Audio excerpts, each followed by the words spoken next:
response at single 15 seconds. So it must be impactful, right? So $1 billion, right? So that's impactful. Comparative, targeted for a change, driving a change. You want it to be, you're either measuring before or after, or you're measuring where you want to be. Quantifiable, and this is important. You want people to understand. To your point, can you change the outcome? Right. So what I'm doing today, does it change the outcome? Time-based. How much and when, unbiased and validated, game proof. This is really important for me. And I'm going to talk a little bit about the concept of systems. But if you think about somebody has something over here that they're responsible for, and they're working on it, but they want to make sure it looks good, right? So they're manipulating and using the data and maybe not creating the most accurate picture, but they're feeling good about their piece of information. Now, what they're doing over here might be great, but what is it doing to the people that are connected to them?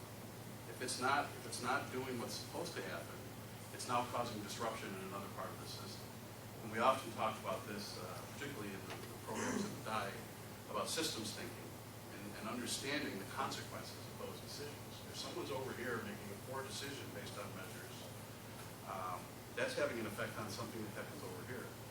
And in the middle, you have this unintended consequences, right? So if you're talking about it from a systems thinking perspective, you're not looking at just what's happening in that little piece of the organization, right? We want to make sure that we have ties throughout the organization. We don't want to look at just the one gauge on the dashboard or the cockpit. We want to make sure that we're paying attention to everything. I won't use the cockpit example, but if you think about the danger of just paying attention to one thing and not paying attention to everything else, and the disruption that can cause in the global system. So very, very a key concept for me. And then you want to be able to take whatever it is that you're measuring and have it such that you can transfer it into action, that you can do something with it, right? Now, again, we can't do anything with that other than know it. But within an organization, that this wouldn't be a very useful metric. But if it was about sales to one of your customers, and you had a goal of $1.5 billion during the course of a year, and you were at $1 billion 4 months in, you might be feeling pretty good about that. That could be valuable, though, for Moog in your motion division, because a lot of the simulators, who I know that, I told you a few people I know at Moog sell the simulators that actually ran the fish, besides the fact that it could be important to people who go fishing. But nevertheless, yeah, that it could be worth something, because they're looking at constantly the Disney, the various motion controllers. The mechanical fish. The mechanical. The big jaws. Okay.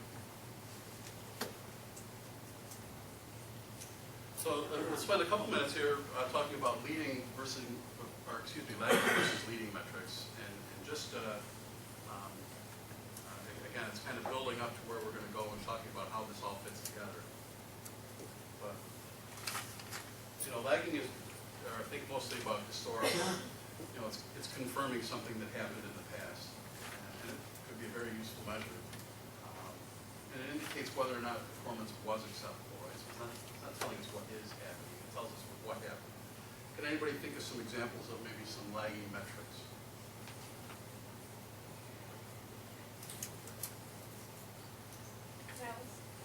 Sales? Yeah. Okay. Television ratings? Yeah, for sure. Score of a baseball game, right, that happened yesterday. Safety results. Safety results. So it could be financial information can be considered lagging. Results-based, measured after the fact. Think of an annual report, right? You get that feedback about what's happening. Maybe your financial statements from your bank. Those are all lagging metrics. So leading metrics are those that have a predictive quality, those that can help us understand where we want to be or what the results we want, how we can affect or impact the results going forward.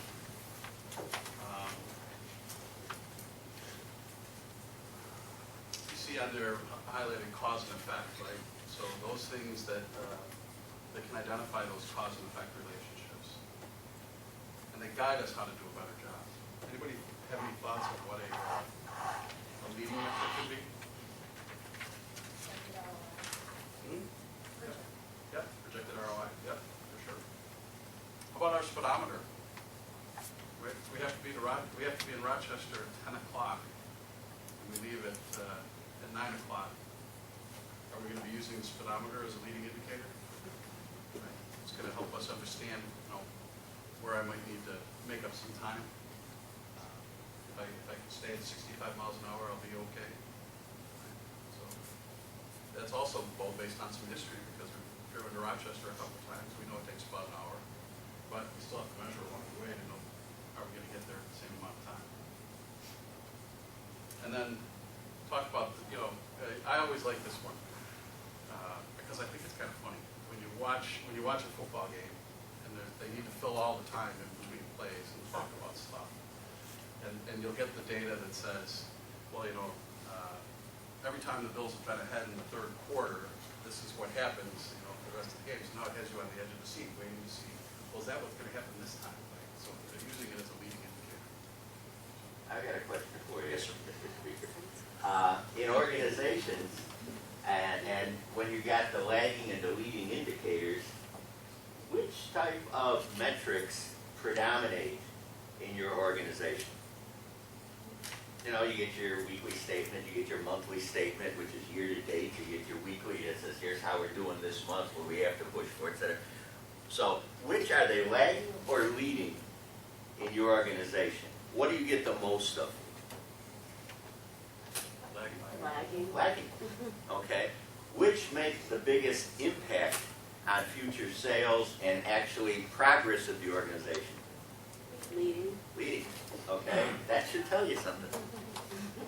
But that's a very good distinction, and it's why as people that are trying to advance organizations are looking for those opportunities to find those leading metrics. I mean, we talked, as we were preparing this, we talked about in manufacturing, control charts and run charts and things that people pay attention to help them know that they're making the right decisions based on about the process to yield quality results. That'd be a great way of putting that in. And I'm going to show a little bit later on some of the something that we use to try and engage our employees to make changes with some leading metrics as well. So, we already talked about a couple examples, but warranty returns, for example, could be telling you that you have some type of labor quality problem. Orders per day could be telling you something about whether or not you have to change your operations planning. You could have, things that influence you. Holidays could influence, so you can get some leading information about what's coming up. So again, so we're going to start leading into this concept of balance measures and some tools, or a particular tool that's used that can help us balance those measures. And the balance measures, again, is that concept of no one single measure can tell us exactly whether or not we hit it. Again, hoping to align organizations across department relationships. It can be viewed comparatively, right? So it's doing all the things that we said we wanted out of measures. And it focuses the entire organizational view. It's giving you that cockpit view of what your organization is doing. I think that's an important piece, right? Not everybody can understand every gauge in the cockpit, but if they can understand the one that's important to their part of the organization, they can make sure that needle stays exactly where it's supposed to be. So it's a great tool for helping organizations try and keep that connectivity, that weave from the receptionist now to the boardroom, right?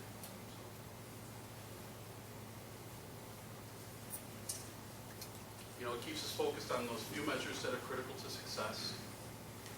Again, we said we wanted that, right? When we talked about what we want our metrics to be. It's keeping our performance and strategic goals and objectives in front of us. And it keeps it simple, right? Very important for, if we want people to understand, we got to, get back to that 15-second rule. We want to make sure that people understand with certainty, have clarity of what it is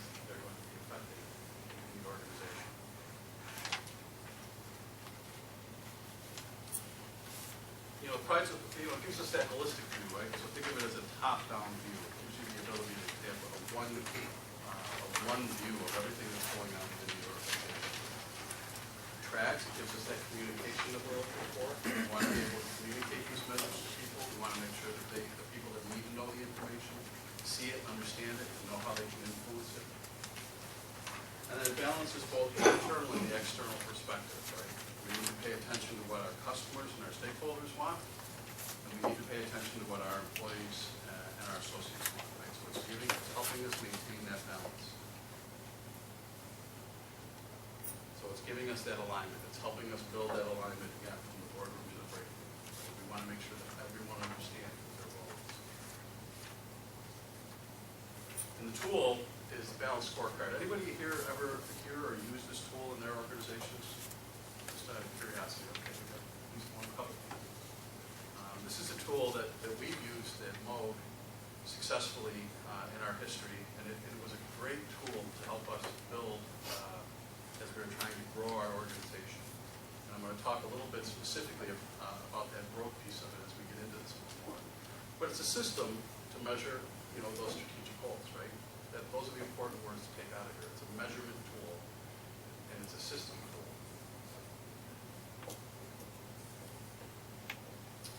Giving us performance metrics, strategic measurements, and it's giving us that communication that we're looking for. If it's done well, it can be very simple, it can be very powerful, it can help people get that view and understand it very quickly. They can understand their piece certainly within the 15 seconds, but if they spend a little bit more time, they can understand the relationship with the rest of the organization. So we start to avoid those unintended consequences, right? If we only pay attention to this over here, this all goes south on us in a hurry, right? So it's helping us to maintain that. It's giving us that balance. It's keeping the system in balance. And again, it's giving us that translation from our strategic objectives into that, set of metrics that we can understand, a coherent set of metrics. So this is the basic design, and you can start to see graphically the balance. You've got your financial perspective, customer perspective, internal perspective, and your learning and growth perspective, all grounded with your vision and strategy. It's a very basic model.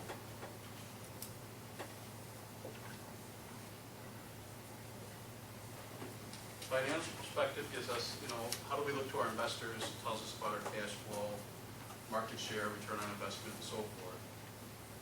Customer perspective, how our customers see us, critically important. You want to make sure you understand how your customers see you. Do they see you in a positive way, and are we effectively measuring that to know that they see us that way?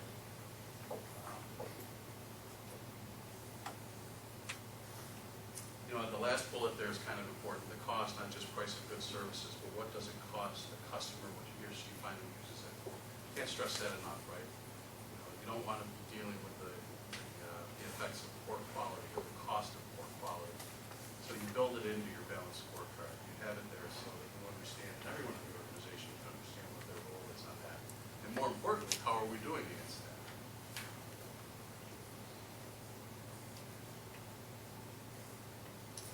So what must we excel at?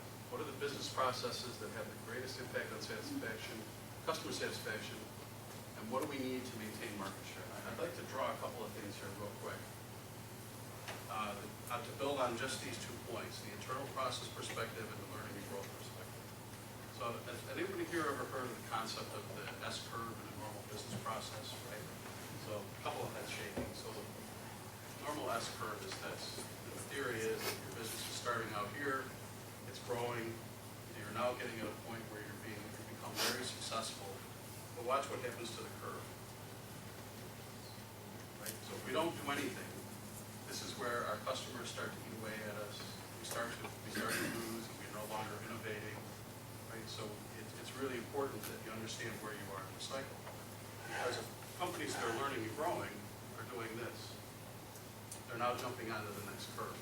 And they're finding, they're moving from here, they're figuring out where do I need to get off and start to innovate and do something different within our organization. And then when they get to the next level, they're doing this, right? What they're doing is they're setting up growth that looks like that. So I'll use our company as an example. You know, Rich talked a little bit about some of the end items or where our products end up. But when our company was founded 60 years ago, it was founded on a very simple design, a small hydraulic servo valve that helped to manage large amounts of hydraulic fluid or hydraulic motion. I always joke that, you know, we applied it then to some actuators, and what we build looks very much like log splitters, but it's much more sophisticated log splitters, right? It has the ability to control very small movements. But as the company grew, it figured out that if we don't do anything, you know, we're going to start to go like this because our products basically have a shelf life and technology is starting to pass us by. So how do we apply our products differently? And we start on another growth curve. And then from there, well, now we want to become a systems leader. So now we're applying our products and systems, and then this is where we're going from here. And it's allowed us to grow. It's allowed us to be successful financially. It's allowed us to acquire other companies that contribute to that technology, that make these cycles even shorter, right?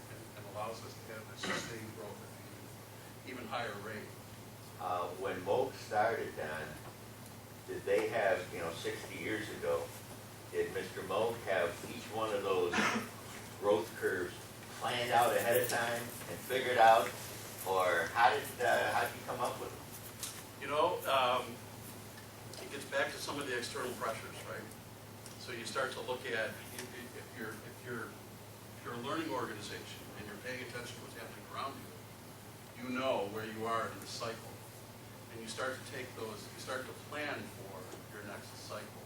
So to answer your question, he had no idea, right? At the beginning, listen to the legend of folklore within our company. They didn't even know whether or not they were going to have paychecks from week to week at the beginning of their organization, right? But those are the stories and that's the history that kind of drives people to want to do better because they know the legacy of what's come before us.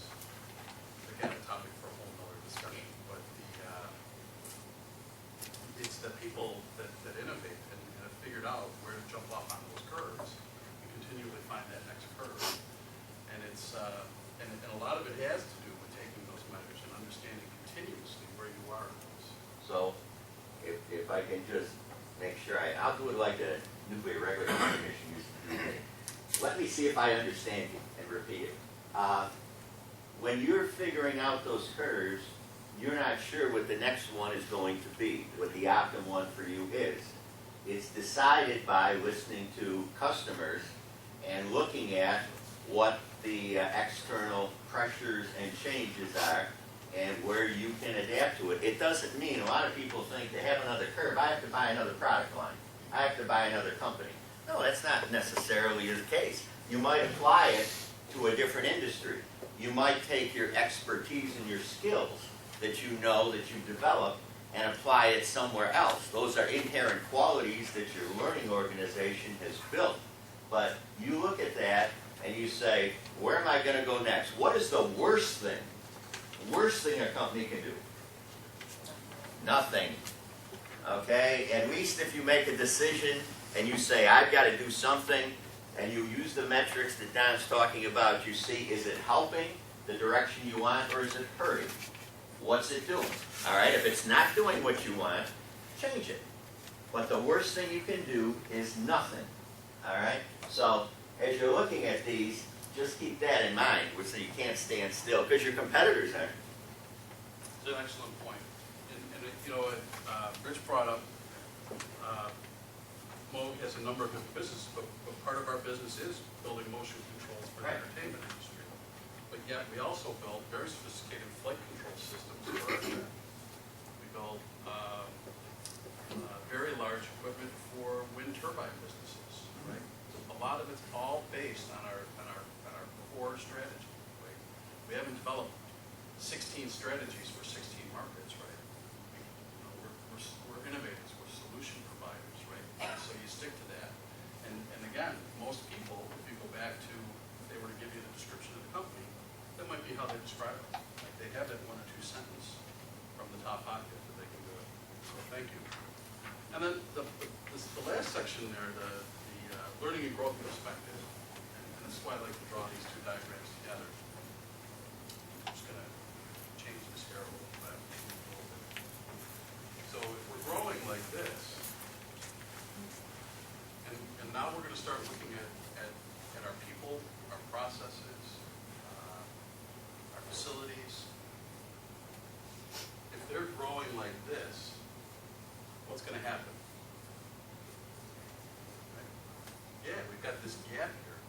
And you see this a lot of times in organizations, right? Particularly a lot of organizations that have a long history and employees that have been with the organization for long periods of time. If the employees aren't getting that learning and growth, they start to go like this, and sometimes this happens.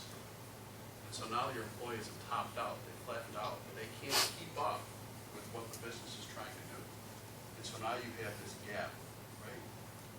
Great people, did a great job for us. Well, what do? Right? We need people that can stay on this line and grow with us, right?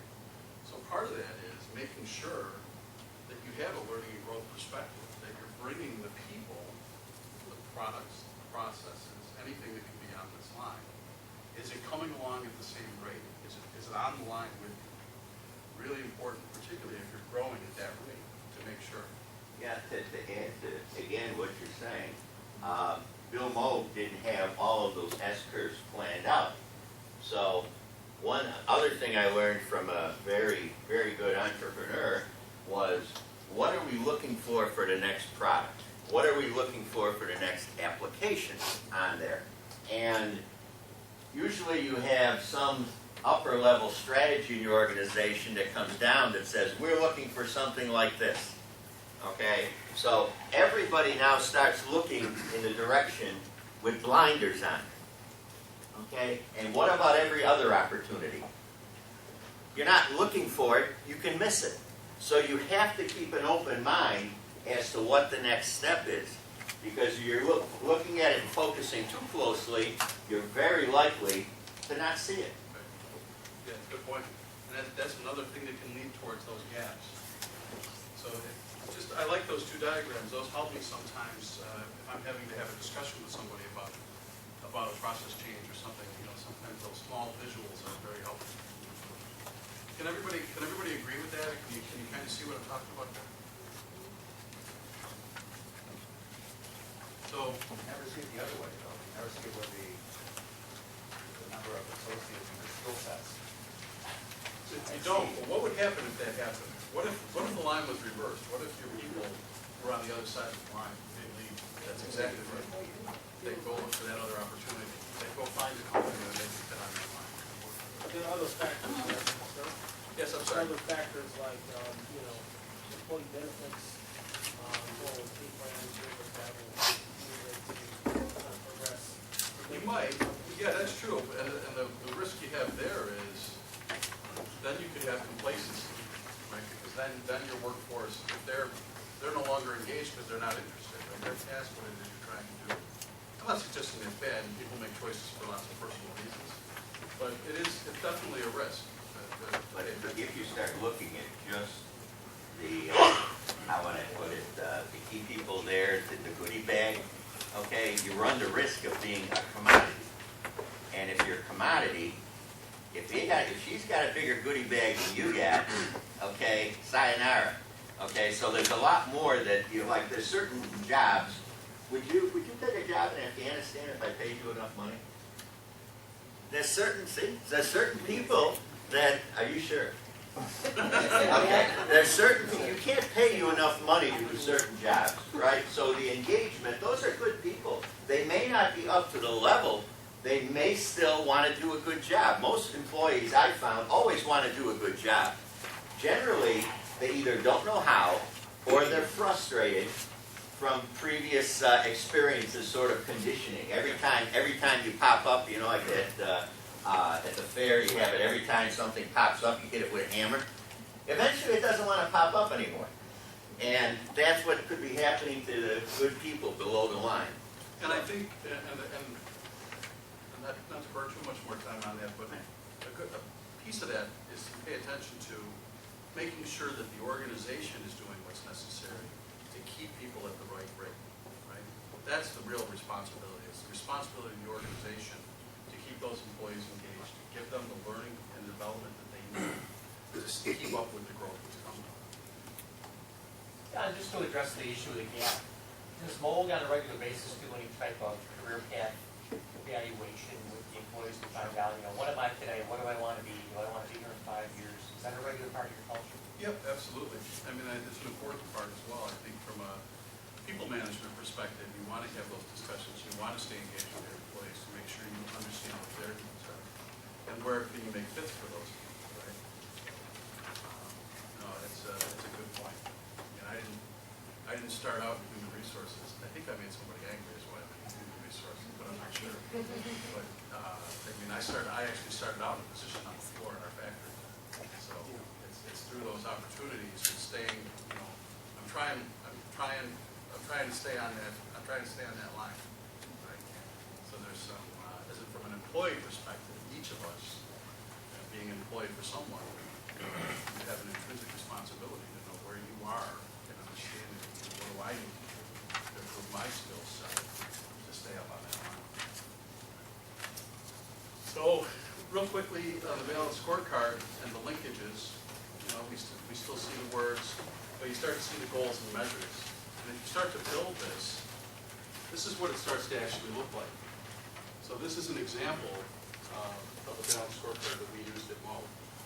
And if you were to come over here, you'd see the customer perspective, financial perspective, internal perspective, and then learning and growth perspective. And some of what you talked about is actually listed right here. Right? And this is a model that we used very successfully, probably up until about 4 years ago. So now you're thinking to yourself, well, if you're so successful, why aren't you still using it? We still use elements of it, but now we've evolved beyond that. We've evolved to a different set of tools. And I think that's an important part of this discussion as you think about these things. You use the tool that you need at the time that you need it, and then you put it away or you go grab a different tool, right? Because not all the tools are going to be able to keep you on that line. So you got to continue to innovate even within your organization and your leadership within your organization to make sure that as you're jumping onto that access curve, you have the right tools in place to keep it going.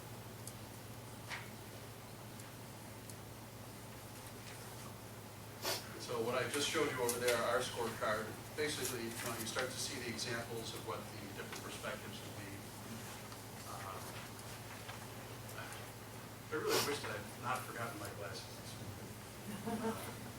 But I'll let you read. Because I can't. For learning and growth, you know, improving information capital, building on organizational capital, that's building and using the resources, growing your human capital, managing ops, managing customers, and so forth, right? And you start to see how those arrows draw and connect all of this. But here's, you know, you start to get into the hypothesis a little bit. You know, you have a foundation now. You have a foundation of your employees and their skill sets. And all of your innovations and improvements, you know, they're going to improve the way they work. They'll lead to increased customer satisfaction, and that satisfaction will lead to better financial results. Right? Pretty simple stuff. But I add one more arrow to this model. Right? And start to think of it as a system because you want it to be continuous. You don't want it to become stagnant. Right? You want to make sure that the feedback is now coming all the way back down. And as you're changing your strategies and your matrices, know that people continue to have that linkage and that alignment.